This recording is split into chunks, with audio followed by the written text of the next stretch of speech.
kinumpirma ni Liloan Cebu Mayor Aljo Frasco ang pagkamatay ng 35 na individual kasunod ang pananalasa ng Bagyong Tino. Inanod sila ng rumaragasang baha sa kasagsagan ng masamang panahon. Ang ilan sa mga nasawi ay pansamantalang inilagak sa punerarya ng Liloan.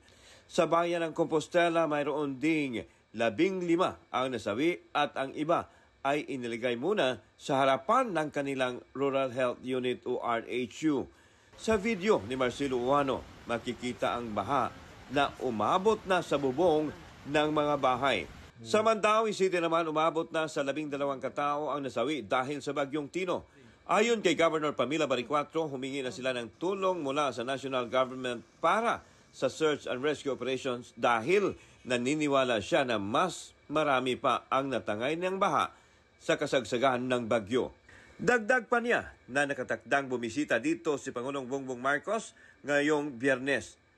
Pinulong din ng gobernador ang mga stakeholder kabilang na ang energy sector, communications o telco, water utilities at iba pa para mas mapadali ang pagbalik ng basic services para sa mga tao. We want to restore power and water as soon as possible, aside from the ongoing rescue operations. Samantala, ininspeksyon ni Department of Public Works and Highways Secretary Vince Dizon ang sitwasyon ng Mananga Bridge kasama si Talisay City Mayor Samsam Culyas. Sabi ni Dizon na kailangan ng matinding replanning ng flood mitigation, hindi lang sa Talisay City kundi sa buong Cebu Province dahil kulang-kulang daw ang revetment wall. The solution is really to control the water from upstream, from the mountain, going down. Sad to say, hindi yon ang ginawa in the past, 10, 15 years. No, tinanong ko kay Mayor, when meron bang kinonstruct sa upstream na kahit anong impounding or flood control sa taas, wala. So, sa taas, which is Cebu City part, no? Paulit-ulit lang ito mangyari. So that needs to change now. Hindi na pwede. Sinabi rin ni Dizon na iimbestigahan kung may mga substandard pa na flood control project.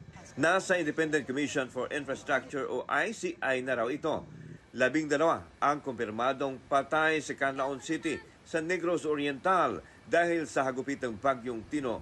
Unang kinumpirma ni Canlaon City Mayor Chubasco Cardenas ang 6 na individual na nasawi. Tumaas ang bilang sa 12 nang matagpuan ang bangkay ng 6 na individual. Patuloy ang paghanap ng 10 pang nawawala. Putol ang komunikasyon at walang kuryente sa buong Canlaon City matapos mabuwal ang mga poste ng kuryente doon. Hindi rin madaanan ang mga kalsada matapos masira ng baha.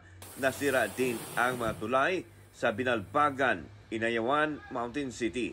Maging ang Alibabay Bridge, Malaiba Bridge at Bayug Bridge.